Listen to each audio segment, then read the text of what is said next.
Welcome to Christian Conversation. Tonight our guest is Chris Honeycutt from Forward Church in Myrtle Beach, South Carolina, a new church plant, and Chris is going to be sharing with us the challenges and rewards of planting a new church in the 21st century.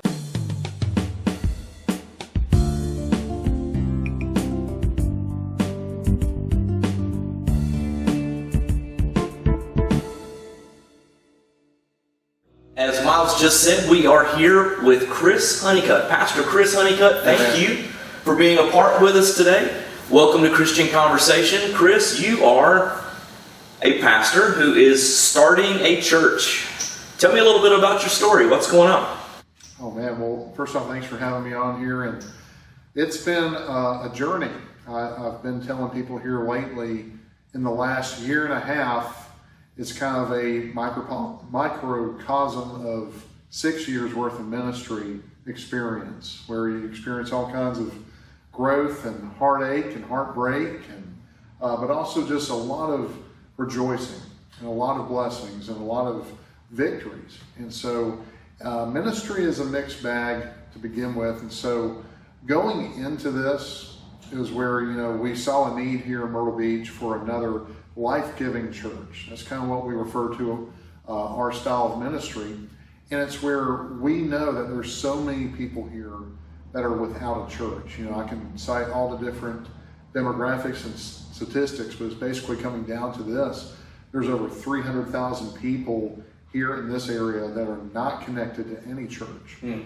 And so it's where we wanted to offer something different. We wanted to go beyond just the Sunday morning. We wanted to be able to help people essentially move forward, see progress in every area of their life. And that means, we're going to help people not only grow spiritually, we want to help them in their marriage and in their parenting for their children, in their finances. Gotcha. Also understand what their purpose is, maybe even their calling for ministry.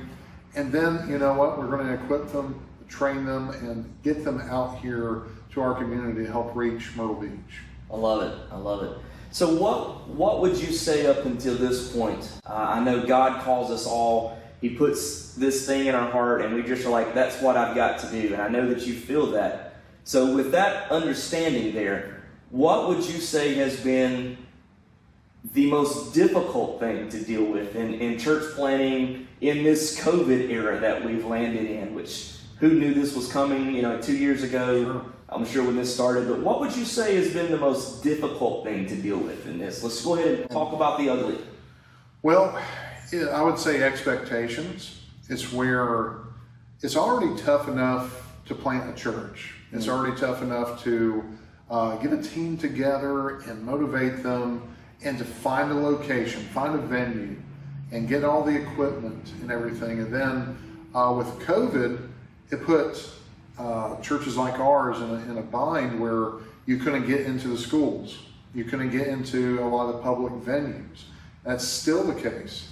And so it accelerated the need for us to find our own space. As you can see here, we're basically in a construction site. We are doing renovations on an old bingo hall here in the Carolina Forest Brook area.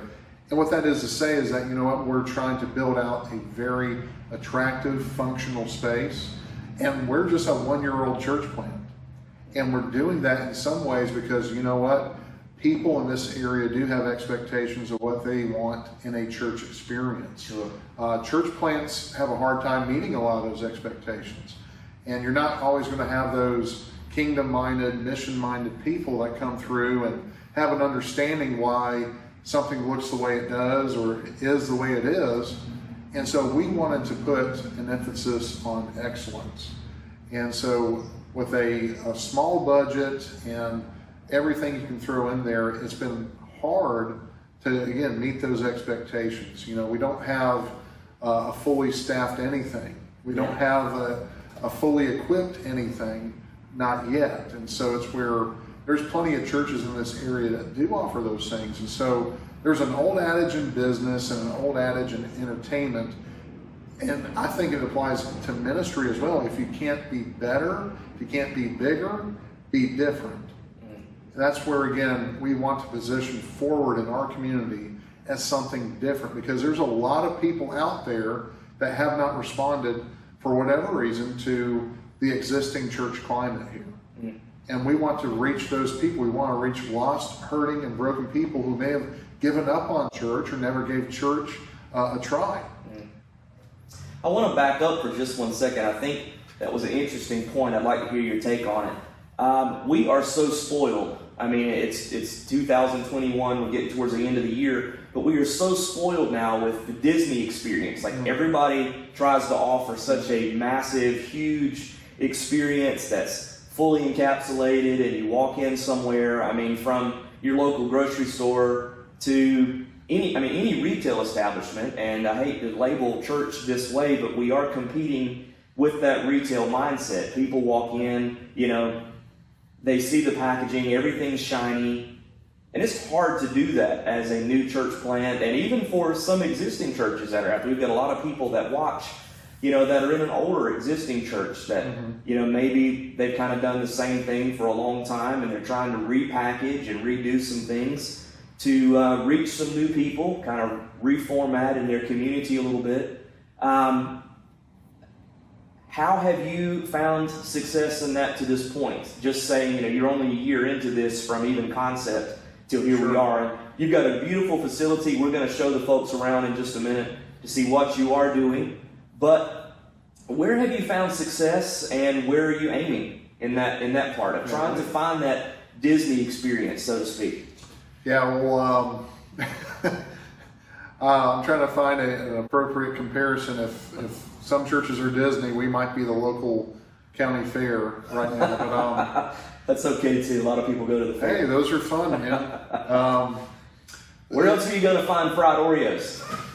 That's right. And then, the rides are a little looser, so you may have a more wild experience on those. But no, it's where, with that said, it's where I know where our successes have been is where people that didn't want the bigger church experience, they want to actually know who their pastor is. They want to get to know other people in a real, authentic way. And so what that has also proven to be true is also in lost people. We've seen over 70 decisions in the last just over a year since we got launched in September 2020 of people that have either made first-time commitments or recommitments to Jesus Christ. That's amazing. And so it's where a lot of those people have been people that, again, never gave church a try for whatever reason,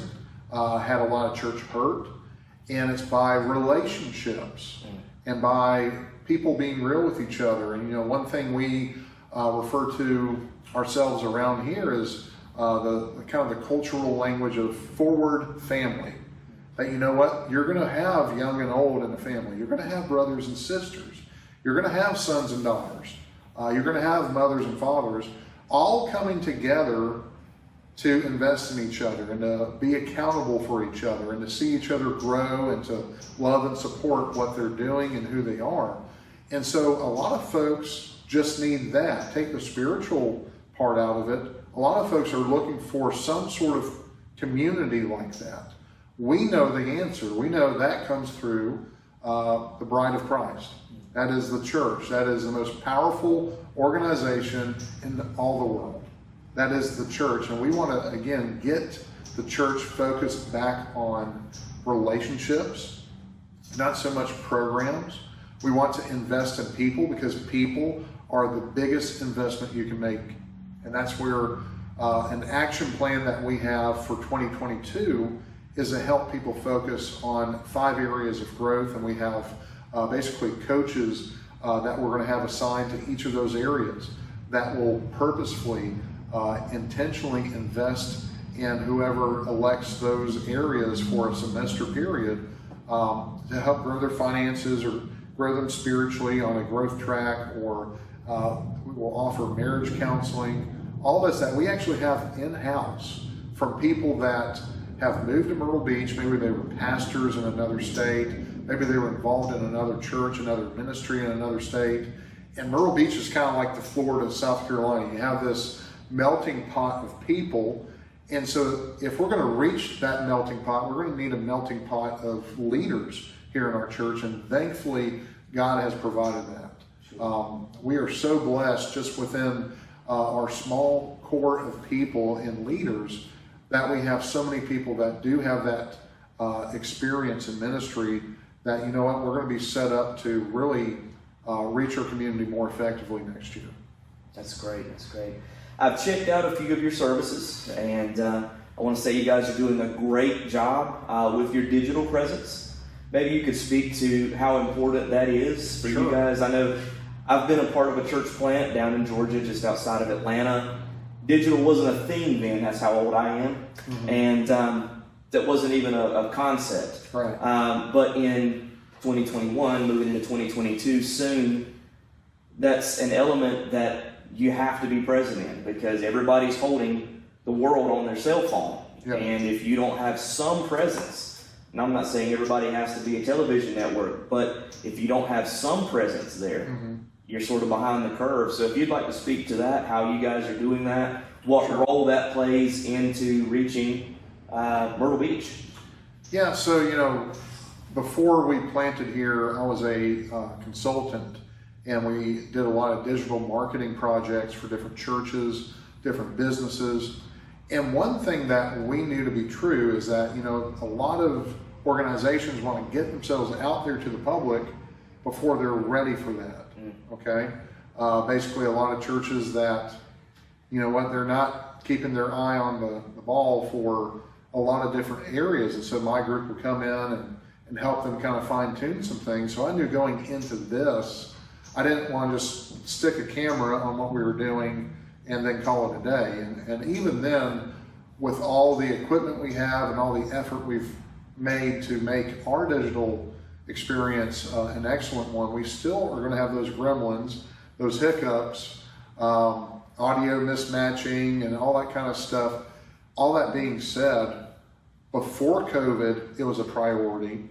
During COVID, it was almost like a number one priority, where we knew that there was going to be people that weren't going to be comfortable enough to come to an in-person service, but we wanted to provide that forward family feel to wherever they are, at home probably. So we actually called our online campus Forward at Home, where you'd have someone on screen to interact with, and you can interact through a little chat feature on there. And so we actually, even though we're a church plant, we invested in the most expensive online platform software you can get, just to be able to offer that. And that goes back to priorities. A lot of churches don't want to make that kind of investment. But when I mentioned earlier, over those 70 decisions, a lot of those decisions came online. And a lot of the people that consider us their home church don't even live in Myrtle Beach. And so it's where we are reaching people outside of our four walls, outside of our zip code, outside of our city limits. And it's all due to the fact that we prioritized a digital presence, where we're doing it as best as we can with the equipment that we have and the people that we have. And that's my encouragement to any church, is that, you know what, if you want to do something, do it right. Do it right the first time if you can. Put as much investment into it as you can. And that's where, again, you need to find the right people that know what they're doing to set it up for you. Just, again, don't have a teenager out there with their smartphone and throw it up on Facebook, okay? Trying to have a 2-camera setup, trying to have people that are experienced in this sort of thing. So we did that from the outset. Going into this, we knew we wanted to do that. And so we're seeing the fruit of that, and we're not satisfied with what we're even doing now. We're always making improvements. We're always fine-tuning things. We want to see how we can do it better, even more than we are now. Let me play devil's advocate on a subject that you just brought up, which is you're reaching your community digitally, which I'm totally on board. We're reaching our community digitally right now with Christian Conversation. We've got several outlets that we go to. But let me go to that traditional-minded person who's had an in-person 20, 30-year church history, who maybe just hasn't seen this side of it. So I'm going to ask you a question from that perspective. Well, if those people don't come to your church, how can you include them as part of your church? Because they're not here. Sure. Yeah, it's a touchy subject, but we actually do offer an online home group. We actually have online events. For instance, a good example, yesterday, one of our team members is putting out a book basically on healthy biblical finances, and he offered the book to basically everybody here in-house yesterday, but we also offered it to our online campus, our Forward at Home church folks. And so it's where we are actually sending in the mail today. I gotta go by the post office because we're mailing copies of his book to several of our online campus members. That's great.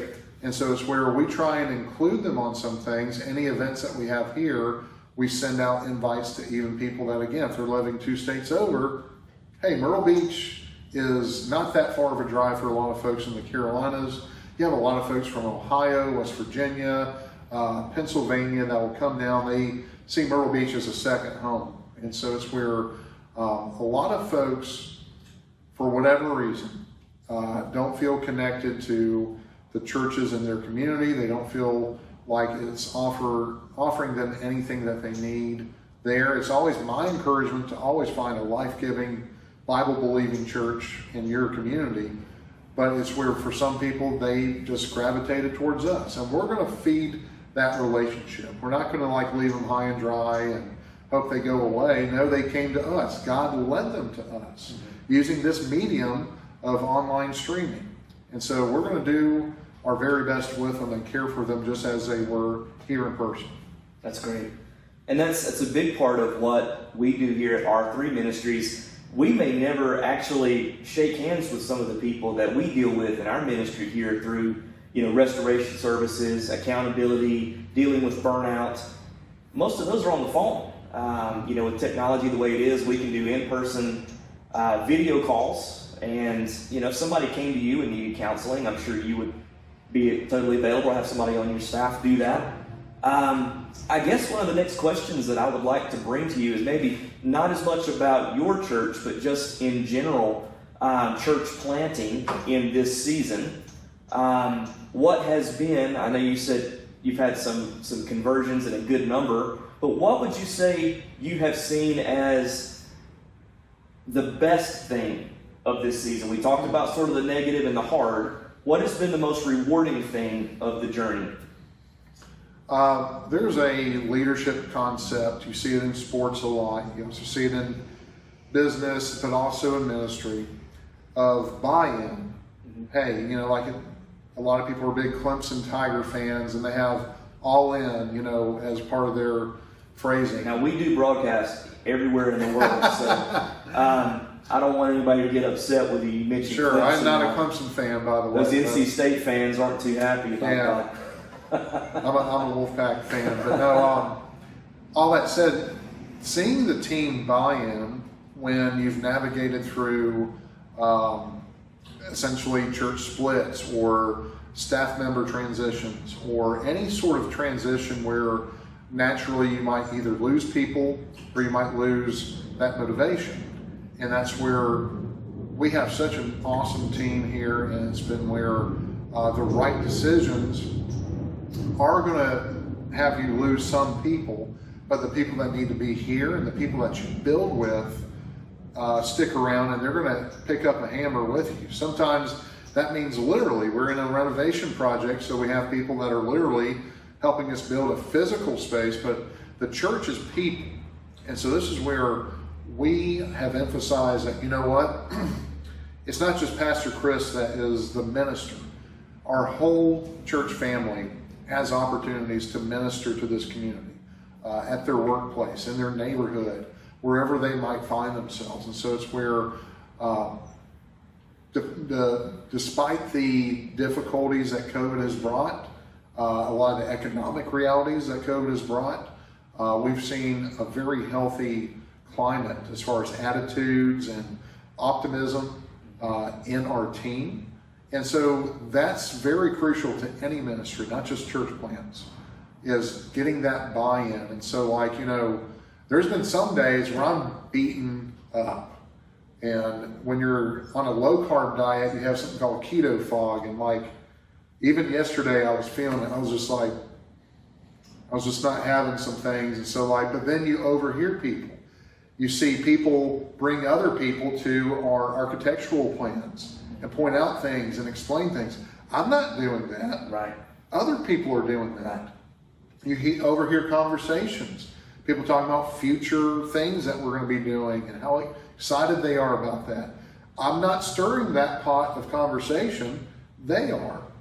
And so it's, again, just that's the most rewarding thing I can say as a leader, as a pastor, is when I'm not the only one leading, I'm not the only one excited, I'm not the only one motivating others. That vision is carried by a multitude of people. And that's been really cool.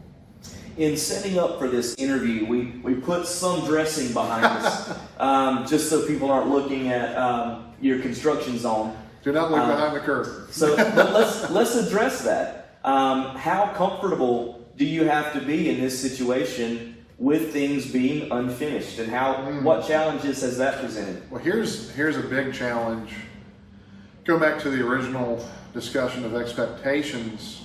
I'm a marketing guy by nature. Kind of that entrepreneur mindset of just push it out there, get it out there. You know, let's go canvass neighborhoods. Let's go knock on doors. Let's get a direct mail piece out. Let's get Google and Facebook ads going. Well, we haven't really done any of that right now in this season of construction. Next month, maybe, we might have a grand opening if everything goes as planned, and that's when we will be ramping up a lot of those things. Basically, it's hard for us to justify the investment of time and money in inviting our community into a construction site. All right, because you don't know how people will think about tarps being on the wall, or there's being boards up and stuff hanging from ceilings, all that kind of stuff. So we've been very careful in how we invite people. It's kind of going back to relationship building. We've had new first-time visitors here during this season, but it's usually been at the invitation of others. There's also things that we have as a built-in feature of our website and our online streaming, where people looking for a church will find us. We don't even have to invite them. We have it already set up where everything they need to know, how to get here, what to expect, all that is laid out for them. And so this is where there's some built-in advantages we have with that, but we are not even in second gear when it comes to that outreach or invitation culture right now. That is going to come, and we are very much the kind of church where, we want to reach our community. We want to invite new lost, hurting, and broken people, families that need a loving church family to call their own. And so this is where, again, we haven't necessarily stopped doing that, but we've done it in a smarter way and doing it by relationally having conversations.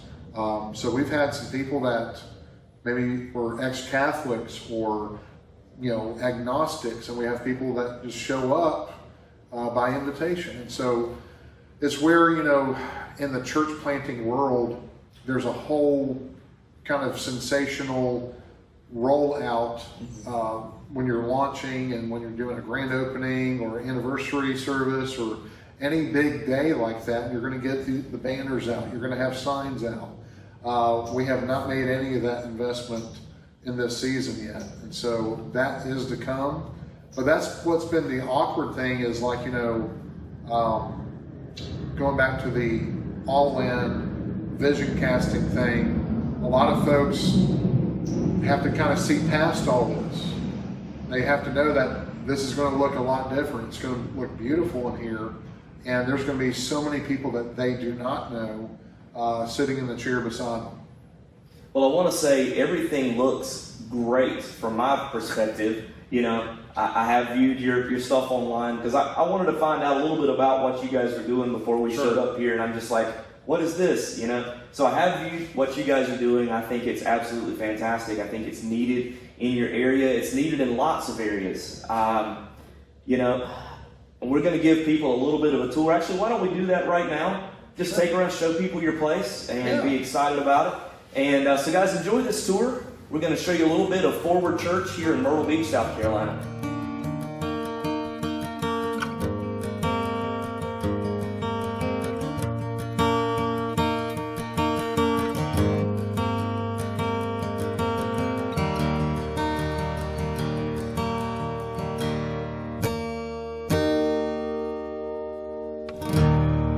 So as you can see, they've really got some amazing things. Chris, I'm blown away by what you guys have been able to do in such a short period of time. I can only guess at how much you guys have spent. And I know finances are a big part of this thing, getting your hands on some money. I know you guys have had some help with some of that. And there's a lot of opportunity for people. Every church group that I've talked with or been involved with recently they're trying to plant churches every day, because there's a huge contingent of people out there that aren't churched. And church is very important to a healthy life of a Christian. Do you have to go to church to be a Christian? No, but you're not going to be successful without it, in my opinion. And I'll go to the bank on that all day long. Church is a necessary part. So I guess I've got one follow-up question. We've seen your building. We've seen what you guys are doing. Is it worth it to go through all of this? That's sort of where I would land for you. So it depends on the day you ask, but the majority of them, I would say, most definitely. So that's a yes. It's worth it. Absolutely, and that's where, when I talk about the decisions that have been made for Jesus, the lives that have been changed through this ministry. It has most definitely been worth it. Now, it's been hard. Church planting is not for everybody. You really have to have some guts about you. You can't let words affect you as much, and it's where economic realities, especially during COVID, those are also a big drawback to church planting right now. Unfortunately, there's been a lot of church plants have had to close their doors because of that. And we like to think we run a really tight ship here, but it's still where, if it wasn't for a lot of outside support, if it wasn't for ultimately God carrying us, we would not be here. But it's where, I would encourage anyone who's thinking about, praying about planting a church, to talk to church planters. Don't talk necessarily just to your state bishop or superintendent or whatever denominational or network organizational group. Talk to a real life church planter.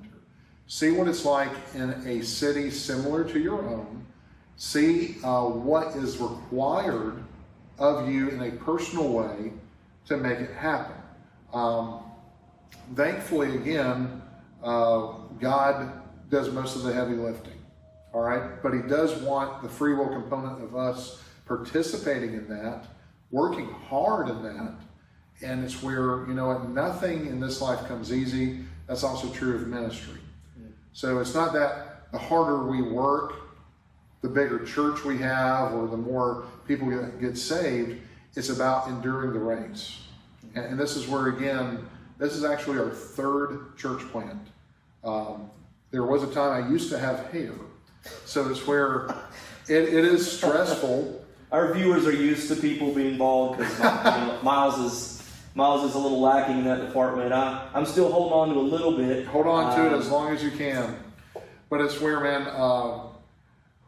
church planting was hard before COVID. It's even harder now. But it's where I would still not discourage anyone who's thinking about it. I would just say, do your homework and find as much support as you can.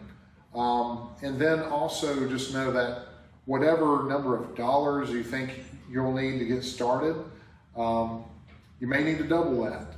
Because one thing that we anticipated going into this was we would just get into like a local high school or a middle school auditorium. Sure. And that way you don't need the expensive chairs, you don't need the expensive sound, lighting, video equipment. And a lot of people do go that route, but like you said, during COVID, and people may not be realizing that, schools some are starting to get a little more open, but during this COVID period, schools and even public buildings are still, most of them are shut down. Yeah, I have friends that just now have been able to get back into schools, but it's still where don't even prepare, I would say, to go into a school.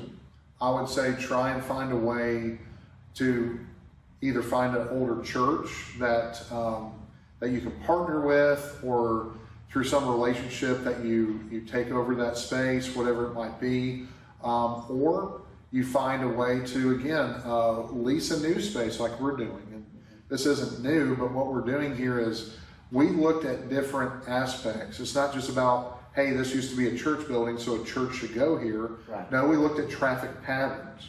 This is the main artery of Myrtle Beach right here, actually in an X marks the spot sort of fashion. So we got 31 and 501 crossing over right outside our door. Yeah. So that was part of the consideration of picking this location, is anybody within the Grand Strand can get here within 15 to 20 minutes. And your visibility, I'll say, from the road is amazing. I was able to see your building way before I got here, the way the traffic lays out. I'm like, hey, there it is right there. And you've got signage on the way for all of that, which is fantastic. But I just want to bottom line this for you. If God is laying this on your heart, to say, I've got a calling, I need to reach people, and God's putting that in your spirit, I think what Chris is saying is, talk with some people, find out, you don't want to start a restaurant never having worked in a restaurant before just because you should go into catering or something a little bit different, because there's so many aspects. Sure, and I mentioned this in my message yesterday. Proverbs 15:22 says, plans fail due to the lack of advisors. And you need to surround yourself with people smarter than you, people wiser than you, people more experienced than you. When you fail to do that, when you just go it alone, you're going to run into a lot more hurdles. You're less likely to succeed. And that's the Bible talking. That's also a lot of common sense, but it's where I went into this getting as much information as I could. Thankfully, I knew a lot of pastors in the Myrtle Beach area. I looked for a lot of the roadblocks ahead of time. And there's some natural disadvantages to this area as they are advantages. And so I took that all into consideration going into it, and it helped shape how we approach ministry here in Myrtle Beach. Well, it's great. I think you guys are doing a fantastic job with everything that I've seen. Chris, I would ask if you would, to close us in prayer, sort of with this topic in mind, of maybe just the church in general. Pastors such as yourself, are really having a difficult time managing all of this, because whether or not you're a church planter or you've been a pastor for 30 years, we're in a totally different season. Absolutely, with this COVID era. And I hate to even talk about it, because it is what it is, though. We're here, we've got to deal with it. It's something God has placed in front of us. He's not surprised by it, nor is he affected by it. Absolutely. But he will continue to carry us through it. But it doesn't mean that we don't have to have a hurdle to get over, or some tough strides in front of us. So if you would close us in prayer, I appreciate your thoughts and sharing with our viewers what's going on here in Myrtle Beach. Heavenly Father, Lord, we just thank you, Lord, for what you're doing here in Myrtle Beach, Lord, through Forward Church. Thank you for allowing me and my family to be a part of this, Lord. And Lord, we pray, Lord, for anybody that's watching right now, if they have church planting on their heart, if they have ministry in their mind right now, Lord. If they are pastoring a church right now, Lord, I ask for a spirit of encouragement and strength upon them, Lord. Lord, in the only way that you can. Lord, it is such a difficult season that we're in with COVID, but Lord, this is the biggest season of need that our culture and our world has ever been in. And that's where the church is to take its rightful place and stand up and declare victory. Declare that there's answers to all these problems, all these issues that we're facing. So Lord, I ask for courage, I ask for provision, I ask for joy to return to people who haven't felt that in maybe 2 years, Lord. Lord, I pray, Lord, for those that are struggling financially, Lord, that you as Jehovah Jireh, you would provide for them in abundance, and Lord, to meet every need that they have, Lord. And Lord, for those considering church planting, Lord, you would surround them with wise counsel, with people that have gone before them, have dug so many trenches and fought so many battles. And Lord, that these church planters can rely on their experience and take their wisdom with them going into this new work that they are about to get into, Lord. We thank you, Lord, for R3. Thank you for the heart that Miles and Justin have to help other ministries, Lord. We thank you for this time together. In the mighty name of Jesus we pray. Amen. Amen. So guys, as always, thank you so much for watching. We appreciate you being a part of what we're doing here at R3 Ministries. Chris, thank you for that prayer. Thank you for that blessing. We appreciate what you guys are doing, and we partner with you in prayer and in support. That's why we have you on here today. I think what you're doing is fantastic. And guys, if you like what we're doing, check us out on Facebook, check us out on our website. Hey, if you're in the area, stop by and see us. We'll see you soon.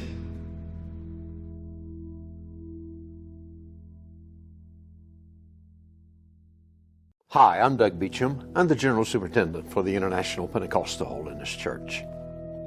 Pastors through every generation have faced a great deal of stress. Ministers in all kinds of service to the Lord. They have their families. They have many are second career. Many have additional careers for supplementing their income. But all of them feel this call of God to serve God, to serve the people of God. But serving the people of God comes with a price. It comes with a price of time, a price of energy, the kind of price that's required that no one sees, of countless hours spent in prayer, in a prayer closet that only the Lord sees, and studying and preparing, as well as dealing with the temptations that are just part of who we are as human beings. I'm so thankful that Miles Cottrett and Shepherd's Haven is one of those avenues in the IPHC where a pastor, a minister can go for help. We know of all the stress that we face, not only just because of COVID-19, but just all the pressures that are there, all the temptations that are there. We are in desperate need of finding encouragement, of finding counsel, of finding somebody who has a listening ear, who understands. The devil comes and attacks us in all kinds of ways. That's why we need places like Shepherd's Haven. So I want to encourage you, take advantage of these opportunities. This is one opportunity among many now that are developing in the International Pentecostal Holiness Church.